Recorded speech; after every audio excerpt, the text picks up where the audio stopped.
하나님께 크게 영광 받으신 줄로 믿습니다. 아멘. 지난 2006년 한 청년 의사의 장례식장에 4,000명이 넘는 사람들이 방문을 했습니다. 동료 선후배뿐만 아니라 환자들과 가족들, 그리고 심지어 병원에서 청소하시는 분들, 그리고 식당 아주머니, 침대 미는 도우미 등등 모인 그들은 한결같이 이 청년 의사의 죽음을 슬퍼했습니다. 자, 그는 매일 회진을 돌면서 아주 조용히 이렇게 지친 환자의 손을 잡고 기도해 주기도 했는데, 처음에 이제 사람들이 예수를 믿지 않는 사람들이니까 손잡고 기도하는 것에 대해서 거부감이 들고 혹은 불쾌한 생각마저도 들었던 적이 있었는데, 자, 어느 날부터인가 변치 않고 늘 그렇게 행하는 이 청년 의사의 모습에 나중에는 이제 청년을 기다리게 되고, 그 청년 의사가 믿는 예수님을 믿어보고 싶다라고 하는 이런 사람들이 많아지게 됐다고 합니다. 또 암투병 중인 남편을 간호하느라고 이렇게 지친 어떤 그 사람에게 성경책과 이 찬양 테이프를 전달해 주고, 그래서 이제 그분이 밤새 이 찬양 테이프를 들으면서 성경책을 읽으면서 많은 말할 수 없는 큰 위로와 힘을 얻은 이도 있었고요. 심지어 병원 매점에서 그 앞에서 오랫동안 이 구두 닦기를 했던 분이 계신데, 자, 안수연이라는 이 청년 의사는 다른 여타 의사와는 달리 이 젊은 청년이었던 의사가 찾아와서 항상 공손하게 허리 굽혀서 인사하는 그 모습을 보면서, 자, 이 구두를 닦던 분은, 자, 이런 의사는 평생 처음이었다, 이렇게 고백을 하면서 참 이 청년 의사의 고백에 죽음에 안타까워하는 이런 모습을 보게 되는 것이죠. 그리고 예수 믿는 사람들을 이제 참 다시 보게 됐습니다, 그런 얘기를 했다고 합니다. 심지어 퇴원해가지고 집에서 투병 중인 어떤 분의 아들을 이 안수연이라는 청년 의사가 찾아와서, 집까지 찾아와서 위로해주고 격려해주고 가기도 하고, 자, 일일이 이렇게 말할 수 없는 참 수많은 사람들에게 사랑을 나눈 이 청년 의사는 누구였냐면요, 바로 고려대학교 의과대학병원의 내과 전문의였던 안수현이라고 하는 청년이었습니다. 자, 심지어 죽음을 맞이한 이 환자들을 위로하기 위해서 영안실을 찾기도 하고요. 정말 놀라운 것은 돈이 없어서 진료비를 내지 못하는 사람들을 위해서 진료비까지 내주는, 우리가 참 상상하기 힘든 이런 선행을 행했던 이 청년 의사였습니다. 이 청년이 2006년 33살의 나이에 하나님의 부르심을 받았습니다. 이렇게 하나님의 부르심을 받기까지 이 청년 안수연은 참 의사였을 뿐만 아니라 하나님의 자녀로서 성경 공부 모임에 참여하고, 또 성경 공부의 인도자임과 동시에 주일학교 교사, 또 찬양대원, 그리고 이렇게 늘 하나님께 우선순위를 두는 신실한 그리스도인이었다는 겁니다. 여러분, 한마디로 그는 하나님 앞에서 구원받은 자로서의 의로운 삶을 살았던 것이죠. 여러분, 구원받은 우리 믿음의 사람들은 어떻게 살아야 할까요? 어떻게 살아야 될까요? 구원받고 하나님의 자녀 되고, 여러분, 여기까지가 우리 인생의 목표일까요? 신앙생활의 목표일까요? 자, 오늘 우리가 지금 누가복음을 계속 살펴보고 있는데요, 오늘 누가복음에서 첫 번째로 등장하는 주인공이 누굽니까? 여러분, 다름 아니라 나이 많아서 늙은 사가랴와 그의 부인 엘리자벳의 이야기로 오늘 누가복음의 이야기가 시작되고 있습니다. 자, 이 사람들은 그 유명한 세례 요한을 낳은 부모들입니다. 자, 그런데 오늘 이 두 사람을 성경에서는 어떻게 소개를 하고 있을까요? 자, 우리 6절 같이 한번 읽겠습니다. 시작. 이 두 사람이 하나님 앞에 의인이니 주의 모든 계명과 규례대로 흠이 없이 행하더라. 놀랍게도, 자, 이 두 사람을 지금 성경은 어떻게 소개를 하고 있어요? 의인이다, 이렇게 소개를 하고 있어요. 자, 어떻게 의인일 수 있을까요? 이 두 사람은 하나님 앞에서 의인이었다라고 하는데, 이럴 때 우리가 퍼뜩 생각나는 성경 구절이 있지 않습니까? 로마서 3장 10절에 어떻게 돼 있어요? 의인은 없나니 하나도 없다. 아니, 그러면 이 성경 구절은 어떻게 된 것이고 오늘 성경에 나오는 이 사람들은 의인이었다라고 하는 이 말은 무슨 말입니까? 여러분, 아까 로마서 3장 10절에서 말하고 있는 그 의인은요, 의인은 없나니 하나도 없다는 여기에서 말하는 의인은 구원받을 의의를 말합니다. 그러니까 누구도 인간 그 자신의 의의를 통해서는 구원에 이를 만한 의의는 가질 수가 없다. 그것을 갖고 있는 사람 없다. 그 얘기를 하는 것이고요. 오늘 여기 사가랴와 엘리사벳이 의롭다라고 하는 말은요, 구원에 이를 만한 절대적인 의의를 말하는 것이 아니라 상대적 의의를 말하는 것이고요, 하나님 앞에서 순종적인 의의를 말하고 있는 것입니다. 자, 창세기를 보면 창세기 6장에도 비슷한 말이 있는데요, 창세기 6장 9절을 보면 이것이 노아의 족본이라 노아는 의인이요 당대의 완전한 자라. 그가 하나님과 동행하였으며. 여러분, 여기서 노아도 지금 어떻게 표현하고 있어요? 노아도 의인이었다라고 말하죠. 마찬가지예요. 어떻게 노아가 의인일 수 있습니까? 사람인데. 근데 여기서 말하는 노아가 의인이었다라고 하는 말은요, 하나님 앞에서의 순종적인 의의를 말하는 것입니다. 그래서 노아는 의인이요 당대 완전했다라고 하는데 그 뒤에 어떤 말이 붙어 있어요? 그가 하나님과 동행했다는 거예요. 노아가 왜 의인이었어요? 하나님과 동행하는 삶을 살았고, 하나님과 동행하며 하나님께 순종하고 하나님이 인도하는 대로 따라가려고 오늘도 살아가는 그 삶을, 그 모습을 성경은 의롭다라고 말하고 있어요. 이 의는 구원에 이르는 절대적인 의를 말하는 것이 아니라 오늘도 어떻게 해요? 순종적인 의, 그리고 다른 사람들과 비교되는, 모든 사람들이 당대 노아 시대 때 물이 바다를 덮음같이 죄악이 관영하는 그 시대에 그런 여타의 사람들과는 다른 노아는 하나님을 바라보고 하나님과 동행하는 그런 의의를 가졌다라고 하는 측면에서 노아가 의인이요 당대 완전한 자다, 이렇게 말씀하고 있다는 거예요. 여러분, 노아도 실수를 합니다. 홍수 끝난 이후에 포도주에 취해가지고요, 실수를 해가지고 그만 자기 자녀들을 결국 저주하고 마는, 노아도 이게 흠이 있는 사람이에요. 자, 그런데 당세에 완전하다, 의인이다 라고 하는 말은요, 모든 사람들이 하나님을 버릴 때 이 노아는 하나님을 바라보고 하나님을 오늘도 순종해서 따라가려고 하는 그 모습을 의롭다, 이렇게 표현했다는 거예요. 자, 오늘 이런 차원에서 성경은 오늘 이 두 부부를요 의로운 사람이라고 소개를 하고 있는데요, 여러분, 놀라운 게 뭐예요? 부부가 함께 의인이었다는 겁니다. 한쪽만 의인이라고 인정을 받아도 참 복된 것일 텐데 부부가 둘 다 함께 의인이었다라고 하는 이 부분, 여러분 얼마나 복된 부부입니까? 자, 또 주목할 게 있는데요, 자, 이들이 하나님 앞에서 의인이었다는 겁니다. 하나님 앞에서. 이 점이 참 중요합니다. 자, 어떤 사람이 다른 사람에게 인정받을 수 있습니다. 저 사람 착하다, 저 사람 말이야 법 없이도 살 수 있는 사람이야, 이렇게 인정받을 수 있어요. 하지만 그 사람이 하나님 앞에서도 의롭다라고 하는 얘기와는 전혀 다른 얘기예요.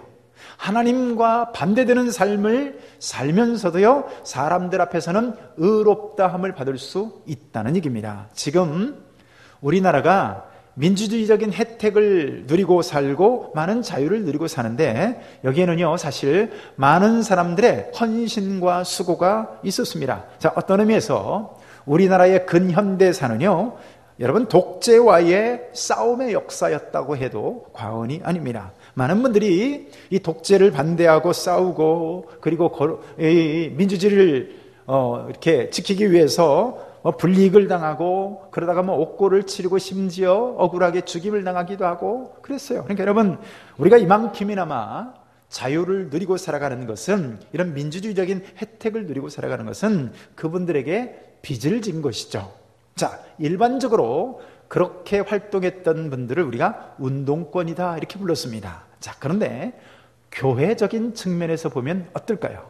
적어도 이념상에 있어서는요, 이데올로기적인 입장에서 보면 교회는 그들에게 있어서 없어져야 할 주적 중에 하나입니다. 네오막시즘의 영향을 받은 당시에 수많은 이 운동권 출신들이 이제 이후에 이제 80년대, 이제 90년대 초반 이분들이 이제 지나서 이분들이 대부분 어디로 빠졌냐면 언론과 정치와 경제계 쪽에 굉장히 머리가 좋은 사람들이기 때문에 그런 쪽으로 흩어져 들어가게 됩니다. 특히 정치와 언론 쪽에 이분들이 많이 포진하게 됩니다. 자, 그런데 이상한 것은요, 사람들이 교회만 가면, 교회 가서 은혜만 받으면 자기들이 원하는 사상에 반대되는 쪽으로 가치관이 형성이 되는 거예요. 자, 전에는 여러분 막스, 레닌주의 이런 것들을 통해서 나라를 세우고 정권을 잡고 뭐 이렇게 했습니다. 그래서 권력을 장악해서, 그래서 소련이라고 하는 나라를 세우기도 하고 해서 자신들이 생각하는 어떤 이념, 이상주의적인 나라를 세우려고 했는데 여러분 어떻게 됐어요? 소련이 무너졌잖아요. 여러분 소련에 의해서 죽은 사람이 4천만 명이 넘습니다. 그리고 보니까 자기들은 유토피아적인 나라를 세우려고 했는데 보니까 거기가 지옥인 거예요. 결국 소련이 무너졌습니다. 그분들에게 이게 큰 상처가 됐어요. 자, 그래서 나중에 중국의 마오쩌둥에 의해서 전략이 바뀌게 됩니다. 그래서 68 혁명이 일어나게 되고요. 그것을 우리가 오늘날 네오막시즘이다 이렇게 표현을 하는데, 자, 이제는 권력을 장악하는 것이 아니라 어떤 정권과 정부를 만들어서 그렇게 하는 것이 아니라 사람의 생각을 바꾸기 시작합니다. 그래서 평등이란 이름으로, 해방이란 이름으로 사람들의 생각을 바꾸는 전략을 완전히 바꾼 거예요. 그래서 성소수자들의 해방, 여성 해방 등등 이런 해방 쪽으로 가닥을 잡게 됩니다. 자, 그런데 문제가 뭐예요? 교회가 문제입니다. 여러분, 교회 가서 은혜를 받으면 사람들이 동성애가 죄다, 동성애를 반대를 하고, 그러니까 동성애 하는 사람을 미워하는 것이 아니라 동성애 그 자체는 잘못된 것이다. 또 그들의 입장에서 보면요, 가정을 해체해야 됩니다. 그런데 가서 은혜를 받으면 사람들이 가정을 존중하는 거예요. 그리고 권위는 다 해체를 해야 되는데 모든 금지하는 것에서 금지하라. 이게 그들이 말하는 모토인데, 권위는 다 해체해야 진정한 자유라는 것이 주어진다고 가르치는데요. 가서 은혜를 받으니까 아버지의 권위를 존중하는 거예요. 그래서 여러분, 교회가 원수입니다. 그래서 세상에서는 의인인데 교회와 하나님 앞에서는 어때요? 교회를 없애지 못해서 안달입니다. 그래서 JTBC를 비롯해서 여러분 뉴스들을 보세요. 언론 뉴스들 가운데 교회를 칭찬하고 교회에 무슨 아름다운 미담을 전하는 여러분 그런 언론을 본 적이 있습니까? 물론 기본적으로 언론 자체가 비판적 기능을 갖고 있는 것이 사실이긴 하지만 어떻게 하든지 교회가 가지고 있는 영향력을 이 세상 가운데서요 상실케 하는 것이 그들의 목적입니다. 그것을 헤게모니라고 하거든요. 영향력, 이 헤게모니를 어떻게든 세상 가운데서 없애려고 하는 거예요. 헤게모니를 빼앗는 것이죠.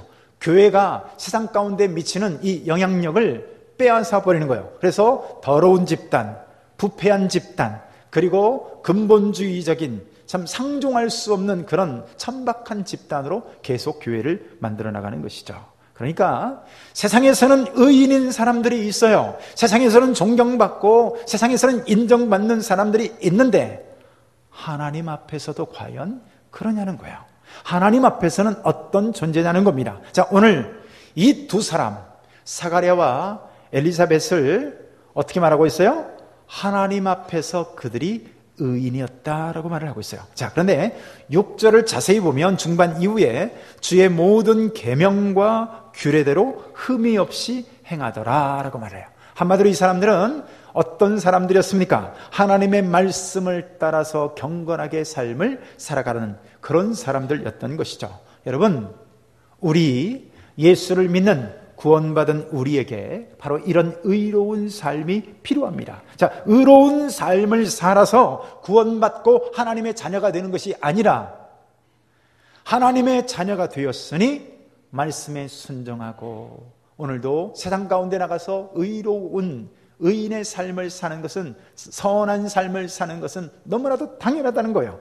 자, 마태복음 5장 이하를 보면 우리는 그것을 그 유명한 산상수훈이라고 부릅니다. 산상보훈 혹은 산상수훈 이렇게 부르는데요. 한마디로 구원받은 너희는 이렇게 살아라 입니다. 구원받았으니까, 하나님의 자녀가 되었으니까 너희는 이렇게 살아라 하고 주신 말씀들이요. 그런데 이 산상수훈의 말씀들이요, 다 보면은 사람과 관련된 말씀들입니다. 너희는 세상의 빛이다, 세상의 소금이다, 내 이웃을 내 몸과 같이 사랑해라, 간음하지 말라, 구제할 때는 이렇게 구제하라. 다 무엇과 관련되어 있어요? 다 사람과 관련되어 있는 거예요. 그러니까 하나님 앞에서 의인된 삶을 산다는 것하고요, 사람에게 선하게 잘한다는 것하고 같은 개념인 거예요. 여러분, 누가 의인일까요? 사람을 잘 대접하고 내 옆에 있는 형제를 주님의 이름으로 섬기는 것이 바로 하나님 앞에서 의로운 삶인 겁니다. 여러분, 내 이웃에게 악을 행하지 않고 예수님의 이름으로 사랑을 베푸는 것이 바로 하나님 앞에 의로운 삶인 거예요. 여러분, 아까 제가 초두에 설명드렸던 청년 의사 안수연은 왜 그렇게 바보 같은 삶을 살았을까요? 얼마나 피곤했을까요? 얼마나 많은 돈을 그런 선한 삶을 살기 위해서 내어줘야 했을까요? 여러분, 우리의 믿음은요, 예배당 안에서 우리의 믿음이 드러나는 것이 아닙니다. 그리스도인의 의의는 그 무대가 교회가 아니라 바로 세상이에요. 그 무대가 세상인 것입니다. 여러분, 의롭지도 못하고 정직하지도 못한 사람들이 너무나 많은 세상이 바로, 그래서 어두운 세상에서 너희가 빛이 되라는 거예요. 그런 썩어가는 세상 가운데서 너희 구원받은 하나님의 자녀가, 너희가 바로 빛이 되고 소금이 되라는 겁니다. 세상은 겉옷 달라고 하면 그 사람의 속옷까지 빼앗는 것이 세상의 약육강식의 법칙이지만, 오늘 너희에게 겉옷을 달라 하는 이에게 너희는 벗어서 속옷까지 내어주라는 거예요. 왜요? 너희는 구원받은 거룩하신 하나님의 자녀니까 그렇다는 거예요. 여러분, 교회 열심히 다니는 것이 의가 아닙니다. 교회에 다니는 것이 의가 아니에요. 구원받은 의인이 된 겁니다. 여러분, 예수 믿고 구원받은 의인이 된 것하고요, 오늘 사가랴처럼 구원받은 그 사람이 세상 가운데서 의롭게 사는 것하고는 전혀 다른 개념입니다. 여러분, 예수님을 믿으면 예수님을 통해서 의롭다함을 받게 되고요, 구원받은 의가 있게 됩니다. 그런데 하나님의 자녀된 사람은, 구원받은 의를 갖고 있는 그 사람은 세상 가운데에서 교회가 아니라 흔히 사람들이 부패하고 썩었다라고 하는 그 세상 가운데서 바로 의의 열매를 맺어야 하는 것입니다. 그래서 이것이 이런 가치관이요, 로마서를 비롯해서 서신서 곳곳에 등장합니다. 구원받았으니 너희는 세상 가운데서 빛이 되어라, 소금이 되어라 라고 말하는 거죠. 여러분, 원래 이렇게 돼야 됩니다. 다른 건 몰라도 신태인 제일교회에 다닌다고 하면 그것만으로 믿어주는 것이 당연한, 여러분, 이게 본래 바른 거예요. 대출을 안 해주려다가도 신태인 제일교회요? 그럼 해줘야죠. 보증을 안 서주려다가도 어때요? 신태인 제일교회 권사님이세요? 내가 보증 서주죠. 일단 신태인 제일교회 성도라고 한다면 믿어주고, 신태인 제일교회 성도라고 한다면 정직한 사람으로 인정받아야 되는 거, 여러분, 이게 당연한 거예요. 아멘 합시다. 그런데요, 여러분, 제가 하는 이 말이 여러분들이 상당히 이상주의적으로 들릴 거예요. 목사님 참 이상적이다. 근데 과연 그럴까요? 마치 제가 하는 이 말이 환상을 쫓는 이상주의자의 소리처럼 들립니까? 그만큼 우리들의 신앙하고요, 우리들이 세상 가운데서 살아가는 신앙의 그 내용의, 삶의 내용하고 그만큼 이원화되어 있다는 겁니다. 주님이 마태복음 5장에서 뭐라고 말씀하십니까? 이같이 너희 빛이 사람 앞에 비치게 하여 그들로 너희 착한 행실을 보고 하늘에 계신 너희 아버지께 영광을 돌리게 하라. 아멘 합시다. 너희의 착한 행실을 보고 안 믿는 그 사람들로 하여금 하늘에 계신 너희 아버지께 영광을 돌리게 하라는 거예요. 여러분, 이 말은 거꾸로 뒤집어 놓고 보면요, 구원받았다라고 하는 너희가 세상 가운데에서 선하게 살지 않으면 하나님 아버지께서 영광을 받으시는 것이 아니라 오히려 모욕을 당하게 될 거라는 거예요. 여러분, 지금 오늘 교회의 모습이 그렇지 않습니까? 여러분, 오늘 지금 성도들의 모습이 그렇지 않습니까? 그 수많은 뉴스에서, 언론에서 끊임없이 기독교를 향해서 비난하고 있는 빌미들을 보세요.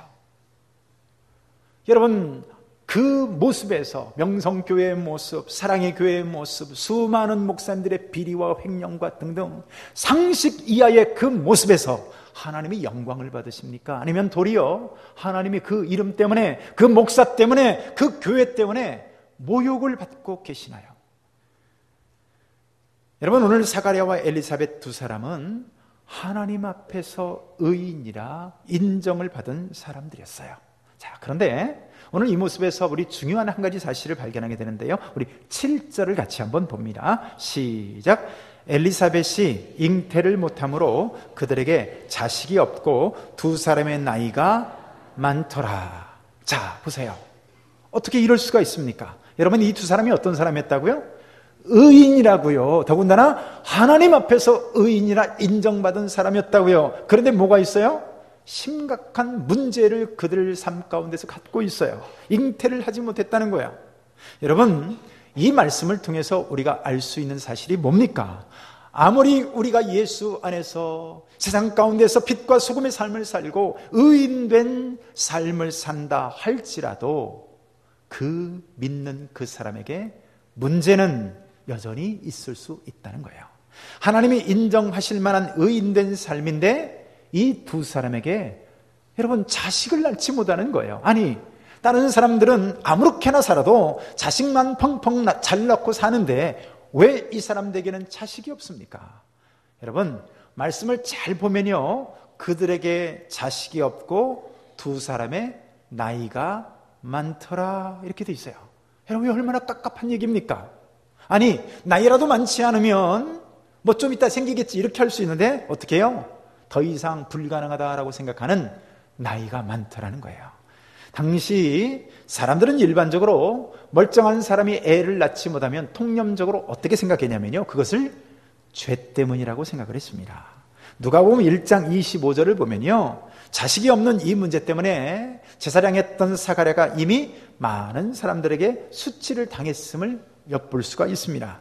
우리가 생각하는 일반적인 개념이 뭡니까? 하나님 앞에서 흠없이 살고 계명과 규례들을 잘 지키고 살면, 다시 말해서 의인된 삶을 살면 복받고 만사가 형통하고 뭐 이래야 되는 거 아니겠어요? 그러나 하나님 앞에서 의로운 삶을 사는 그 사람에게도 여전히 문제가 있다는 사실을 우리가 생각해야만 합니다. 자, 많은 사람들이 시험 드는 영역도 바로 이 부분이에요. 착한 일을 했습니다. 순종하는 삶을 살았어요. 그런데 오히려 돌아오는 것이 뭡니까? 손해고 억울한 일이고, 여러분 그런 거예요. 그때 어떻게 생각하는 거예요? 하나님, 이게 내가 평소에 의롭게 행하고 하나님을 향해서 정직하게 살려고 했던 대가입니까? 하나님, 어떻게 이럴 수가 있습니까? 또 안 믿는 사람들도 안 믿는 그 다른 사람들도 그러는 거예요. 선하고 의롭게 살려고 하는 그리스도인들의 모습을 보면서요, 믿음으로 사는 그 모습을 봅니다. 그런데 교회 가고 교회 안에서 충성하고 삶 가운데서 참 믿음 안에서 살면서 선하게 사는 그 사람이 자녀가 대학에서 떨어졌습니다. 혹은 교통사고가 났어요. 사업이 잘 돼도 시원찮은데 부도가 나거나 위기 가운데 처하게 됩니다. 그때 사람들이 뭐라고 비웃습니까? 야, 거 봐라, 예수 믿고 네가 믿음으로 산다고 하더니 야, 참 꼴 좋다. 야, 하나님이 계신다면 네 꼴이 그러겠느냐.